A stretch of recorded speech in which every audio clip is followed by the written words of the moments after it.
Thank you all very much for coming. Steve's going to be reading a couple of his short stories, and it's quite a pleasure to invite him to William Jessup. As you know, if you were in American literature, you know that Steve is working on the first critical collection of essays on George Saunders. He's interviewing George Saunders for that collection currently. It's going to be quite a monumental work. We're very happy with it. He just is getting his dissertation published with Routledge.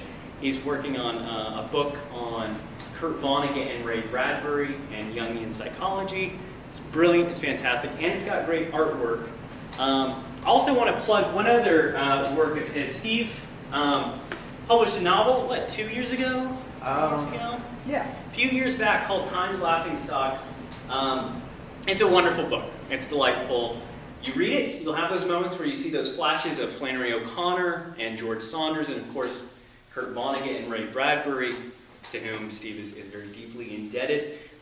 It's a wonderful book, and so I recommend checking that out as well.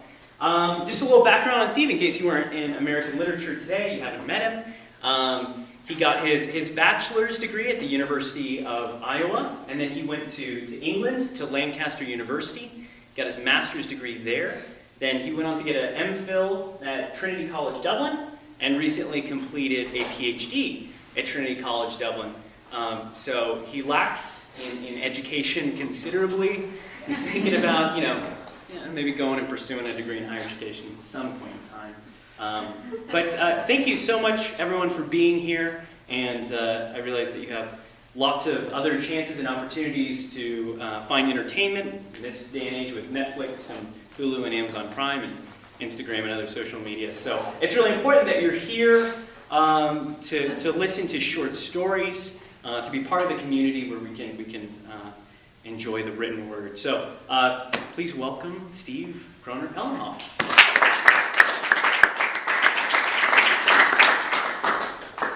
Thank you, Cameron, for that. That was lovely. We were all heartbroken to lose Cameron in Dublin when I was there. He left me there with the Irish people. And you don't know what that's like. Well, maybe some of you know what it's like. It's all right. But yeah, he left a void when he went. But having come here today, I mean, I can see why he came back here. This place is pretty great. I've been made to feel very welcome, so thank you, everybody. I thought I'm working on a novel right now. I'm almost done with a draft of a new novel, but that's not what I thought I'd read from today. I'm also putting together a short story collection, which will come out before the novel. And it's called Tales from the Internet, and it's mostly stories that have something to do with how online culture, I suppose, is affecting people's lives. There's that film coming out soon that's sort of a similar, I've seen a trailer for it, I don't remember what it's called. Men, Women, and Children. Yes, yes. Yeah, and I was like, yes, okay. And it looks interesting. I've sort of been collecting these things over the years. There's some of them are funny, some of them are, heart-rending to me.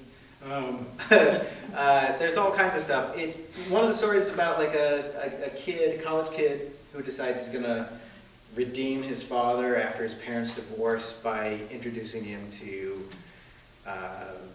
massively multiplayer online role-playing games, and his dad ends up being really good at it, and they end up falling out, sort of stuff like that. But my book, the novel, the Time's Laughingstocks novel, is a lot of it's quite lighthearted and everything. And so I figured that with Tales from the Internet, there's some somberness to it. So I thought with the first story, I would need to sort of set the tone and be like, this ain't going to be just smiles and dinosaurs this time, folks. So the first story that I'll read is, it was published by a journal, a really cool journal called The Flexible Persona, and they're online, and what they do is they have the author read the story, and they publish the reading of the story, actually, and then they pair that reading with music by a composer. So it's sort of like a podcast, which is pretty cool. There's there are a few of those out there doing that right now, and that seems to have just exploded, just the number of publications online and just specializations in just, you know, anything you can imagine. There's a journal for it now. So this story sort of opens that, and it opens the collection, and hopefully it sets the tone. And it's called http://youareforgive.en. It shows up on no Google search. Those who ask Jeeves and throw a bone to Lycos find their inquiries unanswered, the site unfetched. But they say it's out there, somewhere on the web, and if you can just find the right link or conjure up the proper search terms or miracle of miracles, guess the domain name, there is a website that, once found, absolves everything. I or you or anybody else could find it through any browser, on tablet, phone, or laptop, and upon arrival, have the sum of our trespasses unto self and others wiped away. All we've done that has brought forth hurt would be cleansed of us. Simply by arriving at this site, we will be made whole again. It's a tall order. Believe me, I know that. I've hurt plenty of people. Some of them in tiny little thoughtless ways they probably barely registered themselves, or at least lost no sleep over. You know, like when I took in a movie and the kid in the box office gave me $10 more in change than he should have, and I said nothing, and he probably got chewed out later for his register count being $10 short. I was a shit to not correct him, to be thrilled at getting 10 extra bucks back, being a man of modest comfort myself. Other people I've hurt in a sort of mid-tier range of assholery. In junior high, for instance, there was this kid I won't name. He's a middle-aged insurance agent family man now, and it'd hurt him all over again if it got back to him. He never liked me, and I never liked him, and he was giving me a hard time in the locker room after PE, so I called him Pencil Dick, because as it happened, it was an apt description in a way. All the boys cackled like animals. I didn't foresee it at the time, but they'd be calling him that on into high school, and in that moment, he should have gone ahead and hit me. But he was so stunned with humiliation because, like I said, it was pretty apt. And he just died a bit in front of all of us. Hell, maybe that blows what put him in a career path in the insurance industry, providing security for others who've suffered hardships. Or another example, when a certain unmarried coworker had a miscarriage and confided in me because I found her bawling in the break room.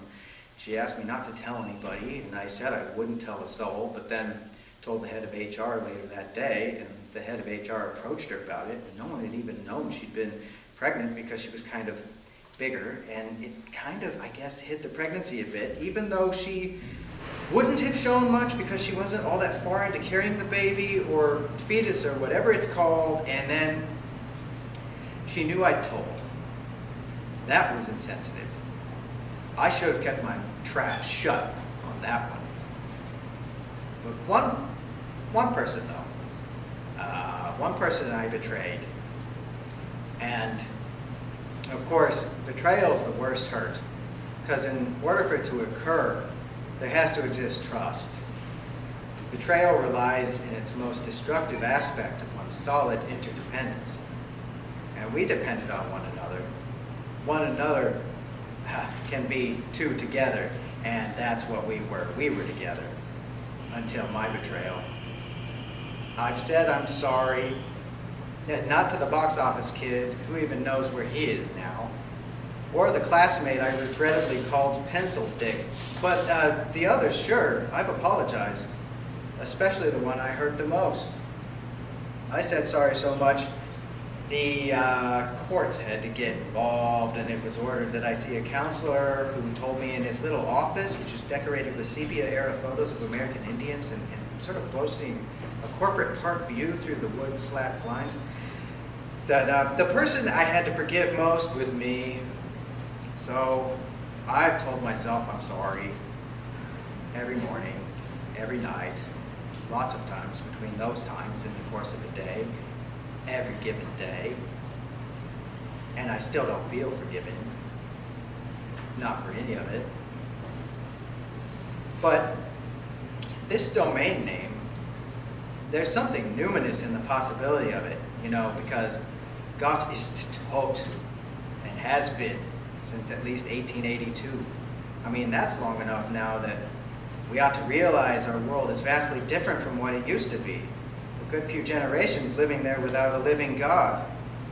And if God is that which transcends all thought, and that's dead, and what we've got left over is thought, then why shouldn't we be able to find salvation in that new landscape we've collectively thought into the ether? The internet is itself a path, a way, an information superhighway. More sights to see than those found on any outworn pilgrimage you might make on land in the world, alongside a miller, a cook, a physician, a statistician, an Amerimart clerk, soldier, adult entertainer, immigrant. So many virtual rest stops on the way, and one should hope that final, elusive destination where all of all opens up. Like in cyberspace, there could be this divine potential for unburdening all the shame and all the guilt logged out of the wrongs you've committed. Atonement could be the best guarded secret online, as secret as the Tetragrammaton's pronunciation, sought by many but arrived at by few. I can't die without this expiation. I dread my sorry life ending without reparation. I've seen the message board claims made by some, the tweets, that they found the site, that it's so obvious, that they should have figured it out sooner, that the heart of the labyrinth was there all along. But these braggarts are not in league with Sirs Galahad, Percival, Bors, those gallant three who achieved the Grail. Would anybody who's found it, who's regained both vessel and ground, turn around and announce it? Not me. If I ever find it, if I ever finally find myself forgiven, I'll simply hold that. Until then, I'll keep cross-referencing search terms, combing domain directories, typing my blind, wild goose Rumpelstiltskin guesses in the address bar. Until then, I'll keep saying I'm sorry. I'm so very sorry.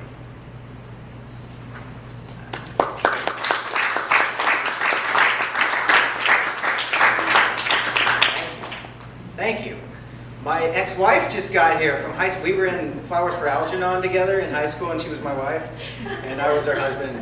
We were Charlie's parents. It's a very dysfunctional relationship. Yeah, yeah. Thank you for coming.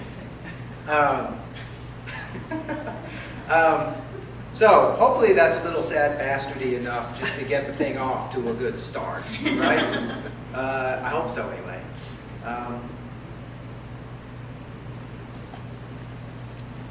They're not all glum, though. I'm going to read one more. And this one's, well, we'll see what you think of this. This one is called Twatter, or Twatter. I don't know. It's up to you. The Irish would say Twatter. It's called Twatter. Call it what you want. Just another Friday evening, and Dr. Marcus Dunning-Kruger, professor of psychology at Aylesbury University, is meant to be relaxing. This is family time now. The work week is over. And yet he's stuck tidying his own neglected admin responsibilities, in haste, of course. After her own departmental meeting, his mate, Dr. Grace Clark Yesterday, associate professor of English, fetches their young from Abilene's and loops around to pick him up at the university. Of course, he isn't done when she pulls back into Lot F. So all during the ride to Imperial Orient, he's been getting everything squared away on his phone so he can fully participate in weekend family freedom. Sukiyaki comes on the radio. The radio preferred to play this because it keeps the family in touch with the psyche of Des Moines. The children sing along. Ching, chang, ding, ling, ding, dong. Children, their post-colonialist mother scolds from the wheel. Stop othering. But that's what it sounds like, says France Dunning yesterday. The lyrics sound nothing like those pejorative caricatures of East Asian languages. Stop speaking for us, protests Gayatri Kruger. Only we can tell you what it sounds like to us. Marcus, seriously, are you not going to back me up on this? Kids, come on, an emailing Dr. Dunning-Kruger says, not looking into the sun visor mirror to avoid their darling manipulative eyes. Shut up. The children, thankfully, sulk. Parking in sight of the tank farm that has always been there, but not seeing it because there won't be a reason to until the day it leaks into Walnut Creek, they split off from the car in different directions. Grace to the she-guarded red doors of the Chinese restaurant to order dinner, France and Gayatri sprinting to Tristram's books next door, Dr. Dunning-Kruger almost following them in a 4G drunken meander. The bookstore door is held open by a peripheral obesity with Maeve Binchy's last book in hand. He scuffs in without muttering thanks, so close is he to being finished with thankless duties, hitting send on an email explaining to a less distinguished colleague at Lewis and Clark that he'll be happy to chair the panel he proposed at the 13th Annual Pacific Northwest Evolutionary Psychology Conference in July, but can't help with filling out the speakers beyond himself. Surely she knows that's what an additional emailed call for papers to grad students is for. And neither can he attend the dinner because he has to catch a flight that night, which is a lie. He's actually picking up his wife and kids at the Portland airport and whisking them off for a 2-week all-family vacation at a rented condominium in the woods overlooking the aftermath of geological nausea called Mount St. Helens. Taking the initiative, an adaptation that served him well in landing tenure early, he goes ahead and opens his Twitter app, typing 78 characters. At APNEPC, seeking papers for my panel, mechanism is not metaphor. Hashtag networking opportunity. He presses the tweet button, but before swiping work away to finally, at achingly long last, relax, notices a tweet from his own department's poor, pitiable genetic dead end, Shane Eberards. Another publication for the CV. A thumbnail image is just tantalizing enough to earn a tap, revealing a shaky-handed pic of what is apparently his new book lying on a desk. Unpinching the image and squinting sharpens the title. The soul yearns, but does it really yearn? Understanding post-Adlerian psychology through the mighty Boosh. Mighty Boosh. Google reminds him it's a television show from the UK, 3 series worth between 2004 and 2007. Cult status, meant to be funny, but undoubtedly in that British way. Google reveals the book is published by Metaporon Press, a small non-academic publisher out of all places, Lithuania. Retails for $30.95. Back to the tweet. Posted at 10 in the morning.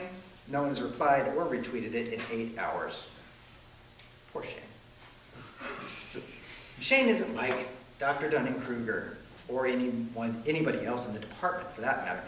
Stocky, pale, rotund Shane from BFE Ontario did his advanced degree in BFE Wales and wound up at Aylesbury simply because they were in a pinch with Dr. Collier dying in that wreck and spring semester already underway, even though he was underpublished and a post-Adlerian, he would do.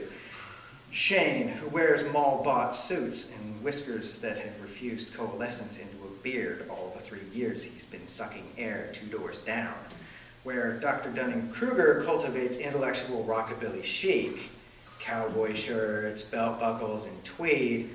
Shane galumphs across campus looking obsolete, something like a video rental store manager in this torrenting Netflix-era America. And Shane also doesn't seem to have attracted or created anybody, no wife, no husband, no family to get Chinese takeout with on a Friday night. No recollection of any mentioning of pets. No grapevine rumors or overheard indiscreet moans from his office, leading anyone Dr. Dunning-Kruger's talked to think Shane even deals with the students. The man just does not seem to know how to get along, undriven perplexedly by genes utterly lacking in selfishness. Having been in the academic game a year longer, despite being 2 years younger and feeling sorry for the guy since no one has responded to his announcement, Dr. Dunning-Kruger decides he'll do his daily mitzvah and reach out to advise with a reply. At S. Eberhards. Not peer-reviewed, so I'd suggest holding back on the CV. Tweet. Scrolling down the latest tweets, out of habit, unable to resist, and there's one from Pinker, that old English sheepdog who gets all the press after solving the mind. As if, has this guy even passed his genes on to the next generation? He's getting a bit long in the tooth, although of course a healthy male remains reproductively viable until the day he dies. Tapping Stephen and Pinker and Offspring into Google, he's interrupted by a banner, a tweet, from at S. Eberhards. At Dr. Dunning-Kruger, I'd be more inclined to consider your eminent opinion if you'd once in our life say hello to me when I greet you. Dr. Dunning-Kruger reads some of the words a few times. He shakes his head at the store's staring bookcases. He taps the reply button and holds his forefingers stiff and upright. At S. Eberhards, he taps in an effort to save face. I have no recollection of you ever saying hello to me, which leads me to believe there's been a misunderstanding. Can't believe you're out of characters. Delete, delete, delete to misunderstanding and tweet. Second message. At S. Eberhards. I can't believe you actually lack the social graces to address me about this in person if it in fact actually bothers you. At Dr. Dunning-Kruger, I have many recollections of you ignoring me to my face, but feel free to buy my book available at a store you're near. At S. Eberhards, before being so rudely dismissed, I was merely trying to be helpful. At S. Eberhards, because in the grand scheme, i.e. tenure, without peer review, your little book is nothing but a spandrel. That tweeted, he sneers. Touches a few of the bestsellers on the table beside him without looking at them, straightening them. The hippie worker woman, the one who always works Friday nights, is at the information desk. He stalks over to her with a question. Looking for a book, he says, biting the words. Probably won't have it. Oh, sure, let me see what I can do. She pulls a few strands of her long hair over her shoulder and clicks through whatever she's got to click through on the store's dinosaur of a PC. Probably still running XP. What's the title? He's squinting at the unpinched pic again. We all yearn, but do we really yearn? Oh, Dr. Eberhard's book. Love that show, she says, glancing past him with a look. We've got 20 on order, but I'm pretty sure those are all claimed. She clicks through a few windows. Yeah, all claimed, but I can totally put you down for one in the next order. Won't get here for, I'd say, a week. Dr. Dunning-Kruger holds an outward hand over his face and reels from the information desk. His phone chirps thrice. At Dr. Dunning-Kruger, adding his name to the waiting list for a copy of my new book. Accompanying it is a picture of the hippie worker woman. And she's talking to a well-dressed guy who's him. Just then, they're at the information desk. There's him from behind. There's her in her bandana blouse. There's the shop's clunky, outmoded computer monitor. He arches onto the toes of his black leather Chuck Taylors, leaning over a long bookshelf like a seething neighbor at the fence, clocking everybody in sight. Old lady stretching for the third in untouched brand new Final Mave Benchy she can't reach. Bald retiree in Sears plaid bifocling the test drive sample e-readers. Bent over rear end in mom jeans perusing the bottom shelf half-price calendars. Unexpected black woman. He tells himself he shouldn't be unexpected in a bookstore. Affirmative action to state schools having been in place for people of color her age. Diker teenage boy sneaking a peek at the remaindered Kama Sutra. Probably a teenage boy, given that particular edition is wholly heteronormative. Where is that antisocial, contemptuous bastard? Not in cooking. Evolutionary byproduct will never make full professor. Not in literary criticism. Not in Aylesbury. Not on my watch. Not in humor. Post-Adlerian, my mother's ass. He slows and rubbernecks. Father, a small voice asks from below, can I get this book? It's Gayatri. Walk and talk with me. He takes but doesn't look at the book, leering down aisles. What is it? The Left Hand of Darkness. It says it won the Hugo and the Nebula. What did Mom buy you last week? She stops, her hope nosediving. Come on, he asks, backpedaling to her. What did she get you? Gayatri points at copies of it on an end cap across the way. School will be my making. A girl's quest for knowledge despite the always totally evil Taliban, inspired by real-life true events. She had taken liberties with the title. And have you finished reading that one? I'm just really tired of Mom having me read YA narratives about girls from the developing world being denied an education by fundamentalist Muslims. The genre isn't totally helping my view of Islam, which Mom turns around and says is peaceful and loving. That, and plus I'm hungry for other kinds of stories, but I can't even say the word other without her getting all humped off. He finally looks at the cover. It's got an iceberg on it. This looks dreadful. He hands it to her. Put it back. She sighs angrily, more an aggressive grunting display typical of great apes, really, and stomps away as his phone chirps 3 more times. At Dr. Dunning-Kruger. Despite a surprisingly mature argument, Tintin vetoes Le Guin. Hashtag this is an outrage. The attached pic shows him in profile, cringing at the book in hand. The salt and pepper fade he had styled yesterday looks good from the side, but this registers only momentarily. 360 degrees fail to place Shane. At S. Everard's Tintin. At Dr. Dunning-Kruger, everybody calls you Tintin. It's the haircut. He grabs the back of his head, kneads, feels the tapering of the hair. At S. Everard's name calling? Really? At Dr. Dunning-Kruger, you're the one who's been cursing my name up and down the aisles of this typically quiet bookshop. Not in metaphysics, not in self-help, not in popular psychology. Where are you? And there he is, with his phone and his stupid near-beard, ducking out of gardening. Chirp, chirp, chirp, at Dr. Dunning-Kruger. Hashtag, I have a bad feeling about this. The family's weekly tradition of wandering around Tristram's while their dinner is prepared and cartoned at Imperial Orient next door devolves into an 80s TV cop drama chase leitmotif, shots alternating between the professorial detective in harried pursuit and the evasive perp casually disappearing behind end caps. Glimpses of a shoulder, a rumpled sock ankle, a hand in a cuff an inch too long, each vanishing around the next corner. This is Bigfoot, looking back as he retreats into the woods, but the forest here is laid out by subject. And like the mystery ape of evolutionary folklore, Shane is somehow able to step into anthropology and next be seen in children's books. Drift behind history and reappear in biology. He can't be cornered, he can't be caught. A tap on Dr. Dunning-Kruger's shoulder springs his sneaker pirouette reflex, and he seizes his female mate by her shoulders.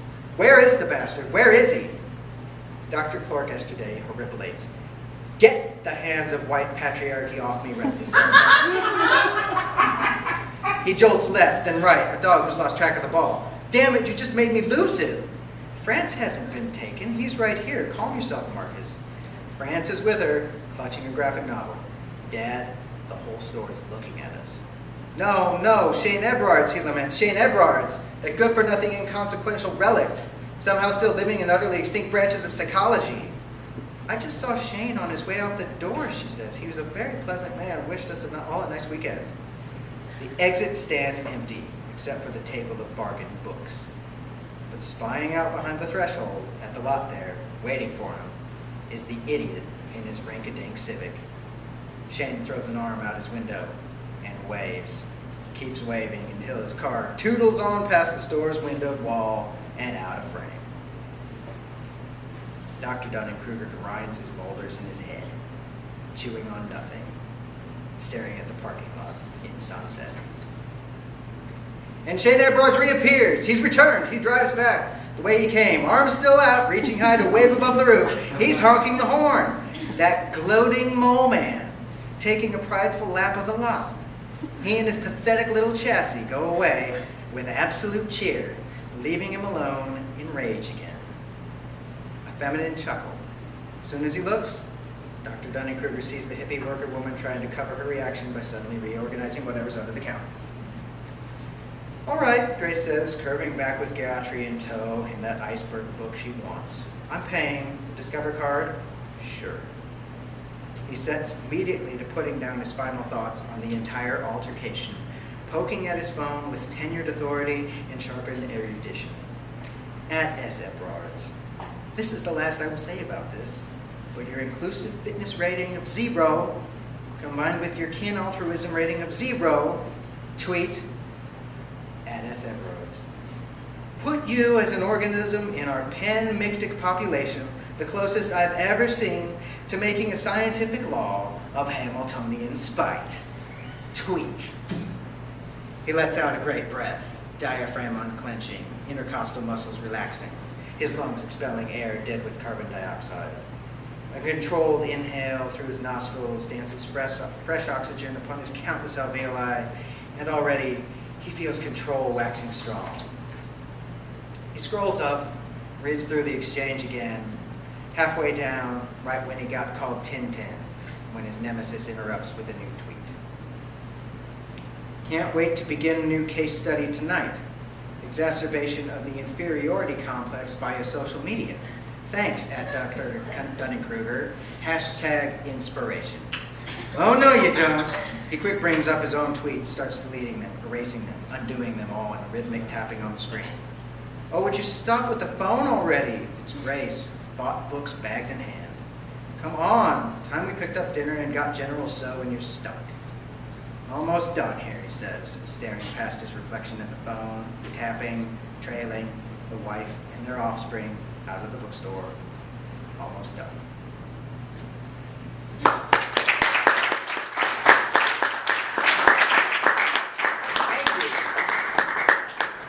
Thank you all. Do you want to take some time for Q&A? Yeah, we can talk about whatever, yeah. What we just experienced together. Anybody have any questions first? Yeah, Caitlin. I love the name of the psychologist. As a psychologist, I appreciated that woman's name. And what is the Do you want to share it? It's a psychological phenomenon about a person being unaware of their own inferiority because they're too stupid to realize how dumb they are. Yeah, Dunning-Kruger syndrome, right? Yeah. It's the American Idol effect where you get those people who think they can sing. You think you're awesome, but you're actually not. Yeah. Yeah. I suffer from it. Yeah.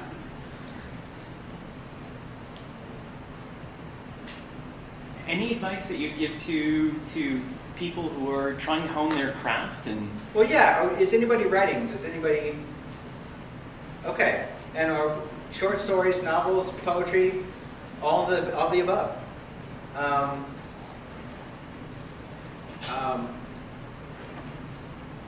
I mean, only the things that occur to you are going to be able to be brought forth by you.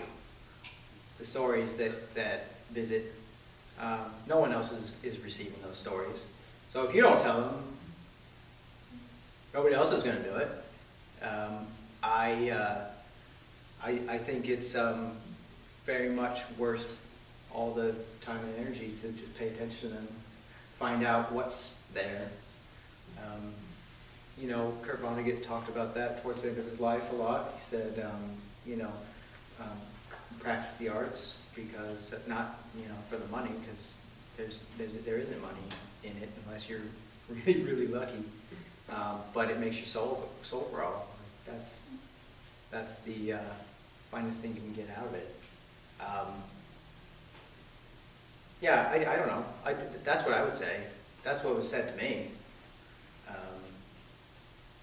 And it's funny, like once you pay attention to, it said at Dr. Dunning-Kruger.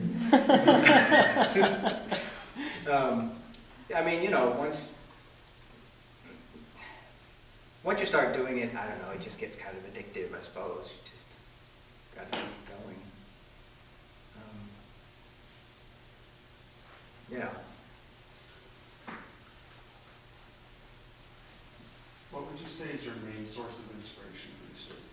I would say it would, the main source, I would say it's probably the imagination itself, whatever that is. It seems to be a way to figure out some things that are going on.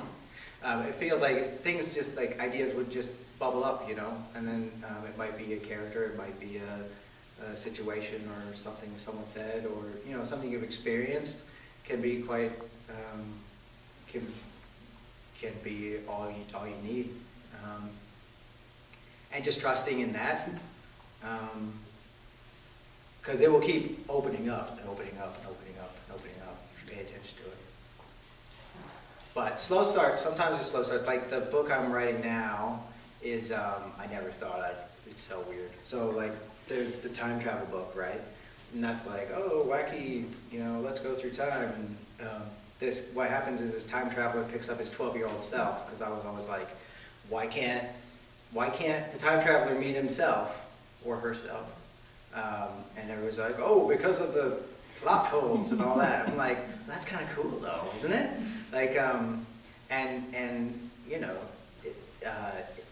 that story's completely unscientific. There's no way that could ever happen, ever. So once you free yourself of that, you're like, oh, okay, so what could happen? And then they also bring along an actor who plays the time traveler in the future in the biopic. He's gone ahead to the future and watched the film. He doesn't like how he's portrayed. So he's like, oh, I'll take the actor before he plays me, so then he likes me better. Then I'll like the film better. And yeah, so they go on and meander through time and just ruin all kinds of places together.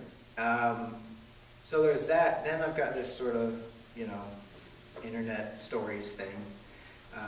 A lot of them are more realism and all that. But then now I'm writing this crazy novel, which is like, if it was on a shelf, it'd be a fantasy romance novel. I don't know how that happened.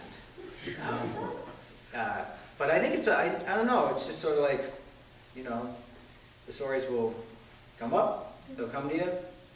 You can either pay attention to them or not. Yeah. And sometimes, you know, it's sort of slow. I mean, you know, it's not like, oh, it's so easy and all that stuff. It's there are a lot harder things to do, I think. I saw Richard Ford speak in Ireland right before I left, and he said, anybody ever tells you writing's hard, you grab your wallet. Like that. I was like, whoa. He's like, it's the easiest job there is. All that. I was like, okay, Richard. You know, genius, monkey genius. It's brilliant. But, you know, yeah, oftentimes, you're sitting looking at the screen or whatever. It could be, you know, 4 or 5 hours, and then it starts, you know. And you just keep, Vonnegut said, it's like blowing up a blimp with a bicycle pump. Anybody can do it. Little bit, little bit, little bit. I'm a testament to that. Yeah. I don't know if this is too personal, but what's your process for writing these short stories and these novels? Particularly, like, how do you choose what to keep and what to discard? Oh yeah. So with Twatter, I bore witness to a rather, I think we've all seen these happen. Internet fights. You know, there's that meme of the girl and the donkey.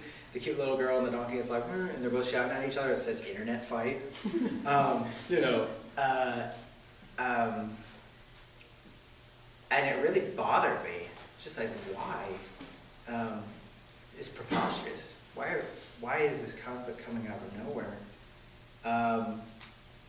And then it's just, I suppose, for that one, it's just a matter of sort of working out the argument itself, sort of following this goofy thread, taking these characters who are preposterous themselves, you know, someone who's an exaggeration, I guess, of evolutionary psychology, and then someone who's, I mean, I don't think there are any post-Adlerians, no.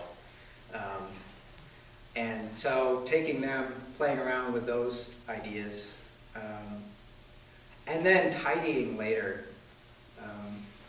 There's a lot of tidying later after the fact, but just sort of get it out as quick as you can.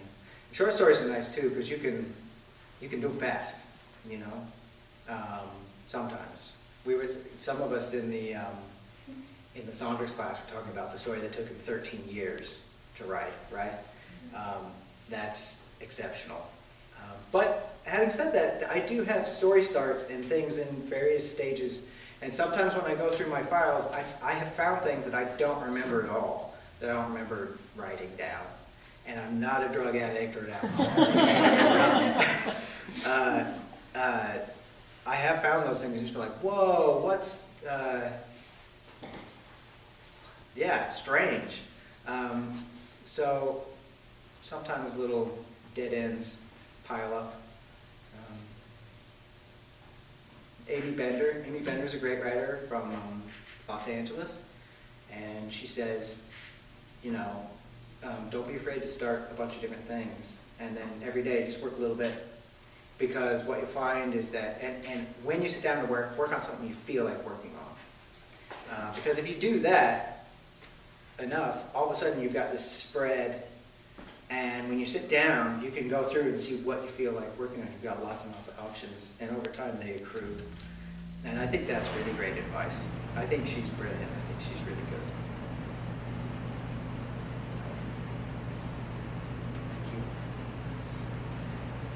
Thank you. What did spending so much time thinking and writing critically about Vonnegut and Bradbury and their short stories, were there important lessons in terms of you thinking about your own craft that emerged out of that, or was that very much part of your kind of the critical side where you're practicing criticism, and then over here you have your creative side? Did you find there was like electricity between those two at times? Absolutely. You know, that's really interesting, and that's something that I've experienced myself. There will be, well, that's another thing. People are going to give anybody who is writing or wants to write any amount of horrible advice. You know, and there's a misnomer that if you study literature, it's going to ruin your creative practice. It's going to ruin the part of you that can be creative, and that's just pants. That's ridiculous. I had so many people warn me about that. I think that's more of a case of projection of their own insecurities about this. It's so odd in some ways to have one foot in criticism and one foot doing stuff creatively, but then at the same time it isn't really. Writers are some of the best critical readers that there are. So I would say don't be afraid of reading critically at all. When I jumped into doing the dissertation on Vonnegut and Bradbury, I really, really liked Bradbury's short stories, and I didn't like Vonnegut's short stories. I thought they were really surfacey and kind of, well, he downgraded them himself. You know, in his introductions to his own collections, he said, you know, I only wrote these for the money. And when he wrote them in the early 50s, he was getting paid a heck of a lot of money for them. And then he went through a fallow period where the short story market died, and you couldn't live on it anymore. So, you're Brad.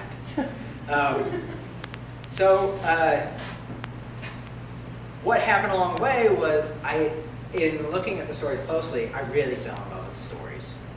I really came to appreciate some of the things he was doing. And also, I mean, they're from the Midwest. I'm from the Midwest. they're of my grandparents' generation. I was very close with my grandparents. And I came to both of those writers later than other people did. A lot of people, I mean, has anybody read Bradbury or Vonnegut at all? Yeah, and I mean, usually it seems in school, they will use Bradbury stories. Fahrenheit 451 is on many reading lists, you know. And I was 21 when I first read Vonnegut. I was 27 when I first read Bradbury. How old were you? 15, 16? Yeah. So I tried to catch up, basically. I tried to catch up with that. What happened was I'd already been writing for so many years by that point myself that I saw, oh my gosh, these guys are Midwesterners. They're from backgrounds similar to my own family background. It was like, oh, I'm a descendant in a way. People have done what I'm trying to do really well, really well. They gave me the best examples, you know, and something to really hope to someday do something half as good, you know.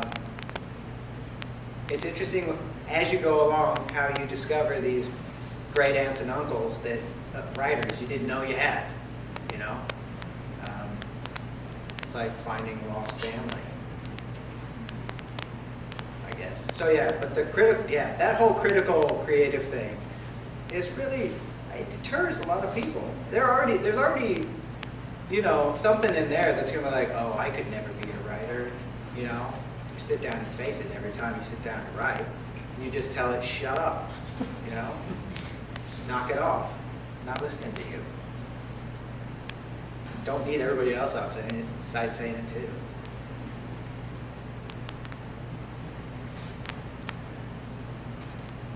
Are your short stories inspired at all by Flannery O'Connor? Some of them are. Yeah. She's fantastic. You know, Kurt Vonnegut called her the greatest writer of their generation. Because I don't know, I'm doing a research paper on Miss Flanny, so I don't know if I'm trying too hard, but the last story you read us, so Flannery O'Connor's characters seem to be Christ-haunted. Dr. Denning seemed to be shame-haunted. Oh, right. It just seemed like it could be like, I'm thinking about Hayes and Wise Blood, just how he has these random outbursts at people for no reason, and the doctor was like, where is he? I was like, oh my god, that sounds like Hayes.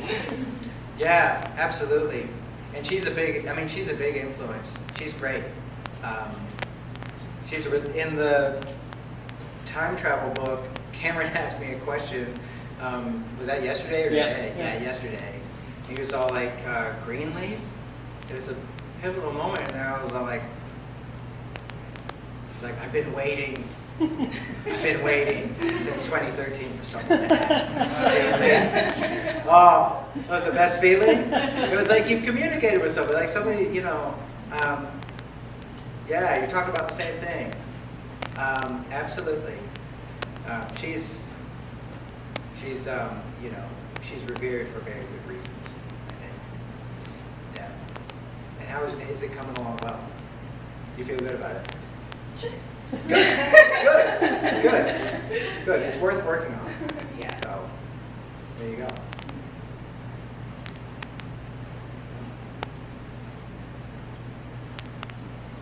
Yeah. What was your experience of working with George Saunders? So and he's got an essay in this collection as well. And actually, this all grew out of a conference we went to in Vienna, which was the International Conference on the Short Story in English in Vienna. And that was last summer. We went to that and we presented this panel, and that was great. We had a really good response, and we approached Mr. Saunders, and he had our backing on it.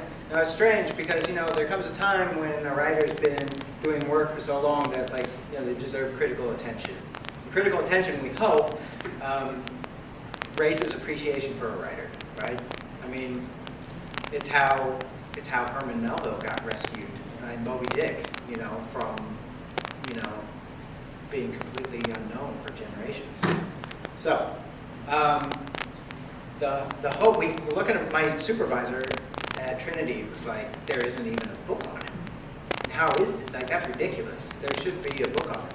Let's try to do it. So we banded together, and then we got scholars from, we've got scholars from here, we've got scholars from Ireland, from England, from Scotland, from Canada, did I say that?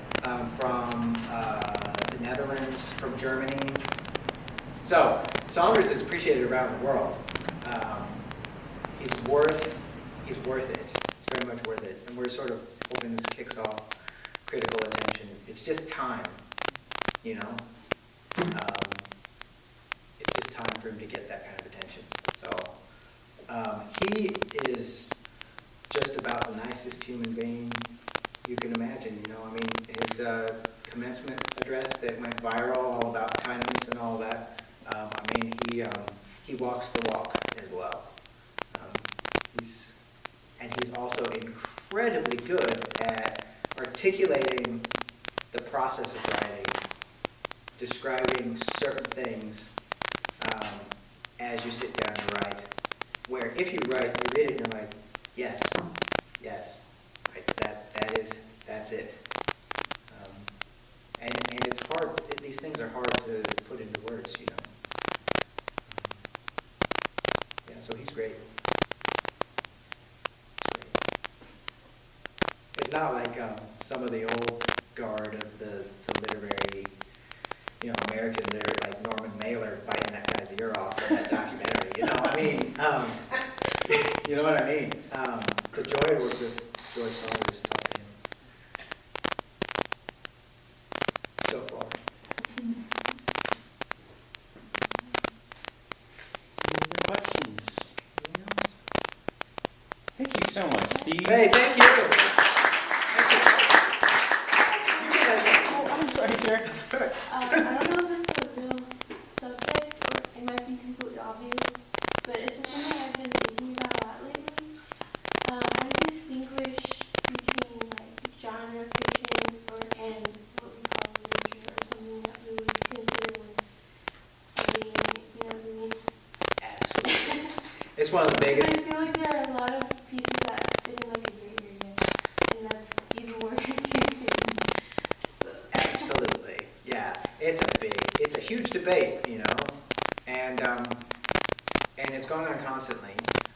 We've been talking about it the last couple of days since I read last night. We've been talking about it.